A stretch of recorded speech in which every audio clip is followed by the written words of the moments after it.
নমস্কার বন্ধু, আমার চ্যানেলে সকলকে জানাচ্ছি স্বাগতম। আজকে ব্লগটা আরম্ভ করছি এখান থেকে। এই যে হাঁড়িটাতে সার্ফ ওই ডিটারজেন্ট পাউডার আর একটুখানি ওই যে মাটি দিয়ে এভাবে মাখিয়ে রেখেছি, কারণ যেহেতু উনুনে রান্না করব, কালো তো হবেই, সেই কারণে।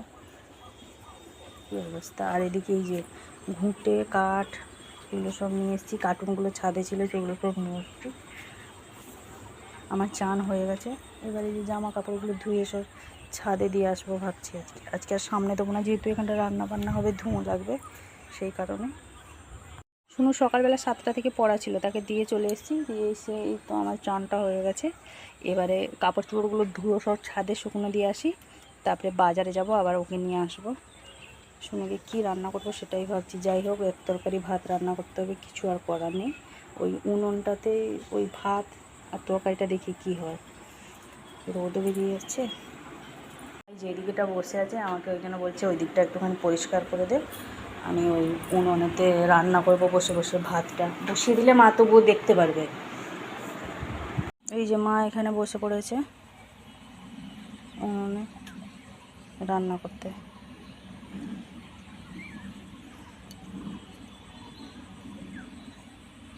মা হাসছে, কি অবস্থা! হ্যাঁ,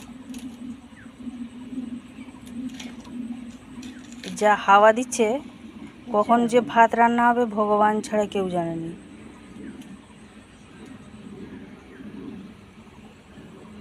আর এখানে কাপড় সেইখানে দিয়ে দেবো। বেরিয়ে পড়লাম আমি এদিকে বাজার করে শুনুকে নিয়ে, তারপরে বাড়ি আসবো। মা এই যে এদিকে বসে বসে রান্না করছে, চালটা দিয়ে গেছি মাকে মেপে। কলটা বন্ধ করে দিয়ে যাবো তো? কেন বাইরে ঠেলে দেবো। আচ্ছা, ঠিক আছে। আমার মাকে দিয়ে গেছি চালটা, মা এবার ধুয়ে এবার দিয়ে দেবে। এবার চলুন আমি যাই বাজারে। আমিও হয়ে গেলাম রেডি, ব্যাগটা নিয়ে। তারপরে বাড়িতে থাকলে নাহলে আমি রান্না করতাম, এবার আমাকে তো বাজারে যেতে হবে। কিছু একটু না হলে এবার সবাই খাবে কি দিয়ে, ওটাই। এই যে বেজে গেছে 9:20 মতন, চলে এসেছি আমি সুমিকে নিয়ে বাজার থেকে হয়ে। তো আজকে বাজার থেকে নিয়ে এসেছি চিংড়ি আর ঢেঁড়স, এদিকে আছে পটল চিংড়ি করব, আর চুনো মাছ এনেছি, ঢেঁড়স দিয়ে তাকে টক করব।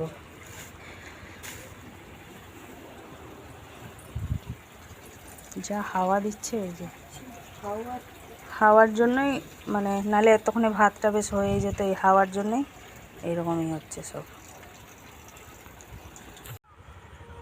এই যে চলে এসেছি বাজার থেকে, মাথার উপরে দিয়ে দিয়েছি একটা টাওয়েল।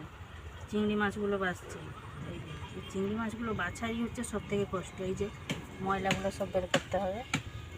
আর কালকে সন্ধেবেলা এই যে চায়না মেহেন্দি মানে গুছাচ্ছিলাম, দেখলাম এই মেহেন্দিটা একটুখানি আছে, ওই জন্য ভাবলাম কেন ফেলে দেবো, হাতের মধ্যে ওই জন্য থেতলে নিয়েছি। আর ওদিকে মা ওই যে সেই ভাতের কাছে বসেই আছে তখন থেকে, হাওয়াটা দিচ্ছে না, নাহলে এতক্ষণে ভাত হয়ে যেত। চিংড়ি মাছটা বেছে আবার এই যে চুনো মাছটা বাছবো, একটুখানি টক করব আম দিয়ে, একটা কাঁচা আম আছে, আর দেখি একটুখানি আমসি ফামসি দিয়ে ঢেঁড়স দিয়ে টক করব, আর পটল চিংড়ি করব। সেই কারণে আমার চিংড়ি মাছটা বাছাই হচ্ছে সব থেকে কঠিন কাজ, বিশেষ করে ময়লাগুলো বের করে, আর কিছু না। তখন রান্নাবান্না করে শুনুটাকে খেতে দেবো, সে আবার ওষুধ খাবে। সকালে একবার ওষুধ খেয়ে গেছে, আবার 3বার করে ওষুধ খাওয়াবে। তো বিকালে আবার ওর পড়া আছে। মাছ বেছে নিয়েছি, বেছে পুঁটি মাছ একটুখানি সেই বড় বড় যেগুলো ছিল সেগুলো সব ভেজে নিয়েছি, মা যেহেতু খেতে ভালোবাসে বলে একটুখানি কড়া করে। আর এদিকে চুনো মাছগুলো মা ভাজছে, আমি এখানে বসে পড়েছি এই যে ঢেঁড়স কাটতে। আর একটা এই যে আম আছে, দুটো এই যে আমসি ভিজিয়েছি, টক করব, চুনো মাছ দিয়ে ঢেঁড়সের টক করব। আর এই যে পটল চিংড়ি করব। মশলাটা বাটতে হবে, প্রথমে একটুখানি সর্ষে বেটে দিই টকের জন্য, তারপরে পটল চিংড়িটার জন্য মশলা বাটবো। কারণ যেহেতু চুনো মাছ ভেজেছি, ওটাতে আর আমি পটল ভাজবো না, ওটাতে আমি টকই রান্না করবো। ওতে সব কিছু মাছ মেশা আছে, শুধু মরলা মাছ নেই। ওই কী মাছ আমি জানি না, একটা বেশ দেখলাম পেঁকাল মাছ মতন, কী মাছ ওটা জানি না, পুঁটি মাছ আরও বেশ ছিল মাছগুলো, ওই জন্য আর কি। আমটা একটা কেটে নিই। মাছটা পেকে গেছে জানেন, অনেক দিন হলো।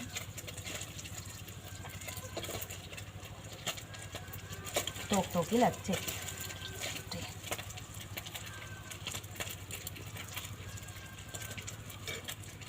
পেকে গেছে আমটা, ফেলবো কেন, তোকে ফেলে দিই, এই ভালো।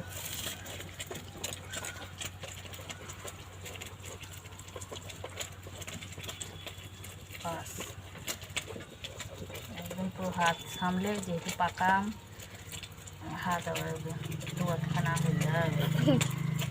আম কাটুক না কাটুক, হাত কেটে বসে থাকবো, স্লিপও করে যাচ্ছে।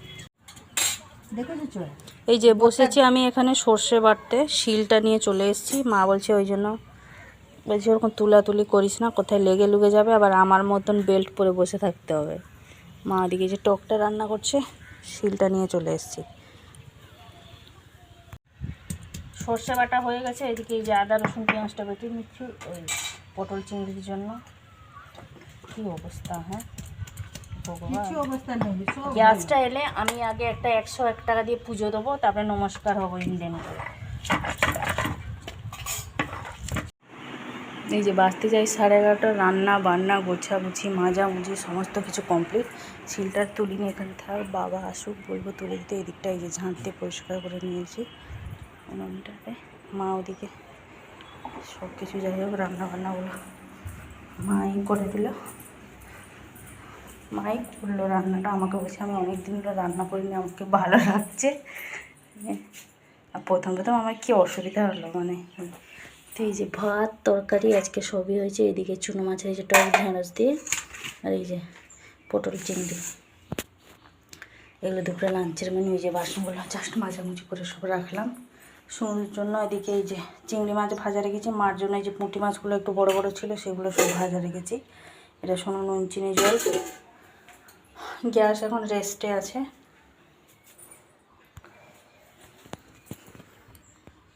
বসে পড়েছে খেতে, ওকে আমি ভাতটা খাইয়ে দেবো বলছে, মা খাইয়ে দেবো আমি একটুখানি কি বসবো, আমার মুখ ফুক সব জ্বালা করছে, বড্ড রোদ লাগে না এখানটা। এবার মা রান্না করছে, ওই দিকগুলো আমি গোছাগুছি মানে সে আলুগুলো সব এখানে ছিল না, এখান থেকে তুলে ওই দিকটা করে রাখলাম, একটুখানি ঝাড় ফাঁড় দিয়ে পরিষ্কার করে নিলাম। শুনুকে এবার খাইয়ে দিই। এই যে বেজে গেছে 12:10, শুনুকে দুটো ভাত খাইয়ে দিলাম, অল্প দুটো ভাত ছেড়েছিল ওটাই আমি খেয়ে নিলাম, আর তার সাথে আর দুটো মিশিয়ে ভাত খেয়ে নিয়েছি। মা এখন খাবে না, একটু পরে খাবে, যেহেতু এত সময় বসে রান্না করেছে ওই জন্য পাটা আবার যন্ত্রণা হচ্ছে। আমি বারণ করেছিলাম তখন, দেখলো মানে মা গেছিলো কেন দেখলো রোদেতে। আর দ্বিতীয় কথা, আমাকে মানে উনুনে রান্না করতে অনেকটাই আজকে অসুবিধা হয়েছে, যেহেতু এত বছর পরে, তো ওটাই আর কি। উনুনটা মানে কালকেই তৈরি হয়েছে, মানে কালকে মানে পাতানো হয়েছে, এবার উনুনটা যেহেতু কাঁচা কাঁচা আছে, এবার বুঝতে পারছি না, 2-4 দিন রান্না করলে অভ্যেসটা হয়ে যাবে। ওই জন্য মা দেখে আমাকে বললো তুই ছোটো তোকে করতে হবে না, আমি করে দিচ্ছি। ওই জন্য সমানে বসেছিল এত সময়। আমি আবার মা এখানে বসতে দেখে আমি আবার শিলটাকে আবার নিয়ে এলাম ওখান থেকে, এই বাইরেটাতে হাওয়াটাতে বসে মশলা করলাম, বেশ ভালোই লাগছিলো আজকে। এবার এত সময় বসে রান্না বান্না করেছে, এদিকে আবার কালো বাসনগুলো ছিল সেগুলো সব মেজে দিল, আমাকে আর মাজতে দেয়নি। এবার এত কিছু করেছে, একটু তো শরীর খারাপ হলো। এই যে শুয়ে আছে, এটা পায়েটা যন্ত্রণা হচ্ছে। আমাকে আর কিছু বলেনি, আমাকে বলছে না আমাকে ভালো লাগছে। তো আমি ওই জন্য বালিশ নিয়ে চলে এসেছি, এখানটা হাওয়াটা দিচ্ছে, ওই জন্য ভাবলাম একটুখানি এখানটাই শুয়ে থাকি। মায়ের কাজটা অনেক দিন পর, মানে অনেক বছর পর আজকে উনুনে রান্না বান্না হয়েছে। যত যাই বলুন, একটা মানে উনুনের রান্নার একটা টেস্ট আলাদাই হয়, তাই না? দেখা যাক আজকে খেয়ে সবাই কেমন বলবে, কি হয়েছে কি না হয়েছে।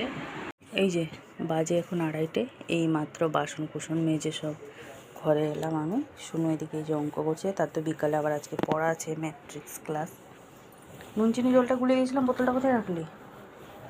ওইদিকে জানলার ওইদিকে। পড়াশোনা হচ্ছে এখানে লাইট জ্বেলে, জানালা ফানালা বন্ধ, মানে বুঝতেই পেরে গেছে, নতুন করে আর কিছু বলার নেই। ওই জন্য এই আটাটা জাস্ট মাখিয়ে দিয়ে এসেছি, আর বাসন কুসন মেজে এইমাত্র এলাম, আর ভালো লাগছে না, সেই জন্য একটুখানি গড়াগড়ি খাবো,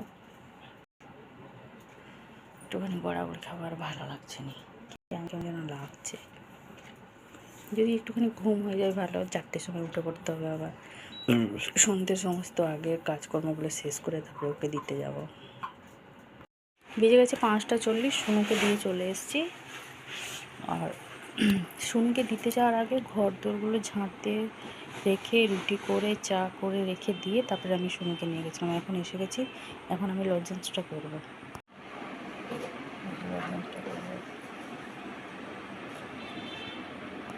তো বেজে গেছে পুরো 8টা, সোনুকে নিয়ে চলে এসেছি। একটু ড্রেস চেঞ্জ করলাম সব। এদিকে মা এই যে শুয়ে আছে এখানটা। আর বাইরেটা আজকে প্রচণ্ড পরিমাণে হাওয়া দিচ্ছে, জানেন, ঝড় উঠেছে মনে হচ্ছে। জানি না কারেন্ট থাকবে কি না থাকবে, বৃষ্টি আসবে কী হবে, প্রচণ্ড পরিমাণে হাওয়া দিচ্ছে। মানে সোনুকে যখন সাইকেলে নিয়ে আসছিলাম মনে হচ্ছিলো যেন এই পড়ে যাব নাকি, এমন মনে হচ্ছিলো। আর সামনে যে বড় বড় গাড়িগুলো ছিল দেখেই যেন কেমন ভয় ভয় লাগছিলো। তো আজকের ভিডিওটা বেশি বড় করছি না, আজকে আমার ব্লগটা এই পর্যন্তই। আবার দেখা হচ্ছে আপনাদের সাথে আগামীকাল আরেকটি নতুন ব্লগ নিয়ে। যেমন হাওয়ার শব্দটা দেখেছেন। সবাই ভালো থাকবেন, সুস্থ থাকবেন। ভিডিওটি ভালো লাগলে লাইক দেবেন।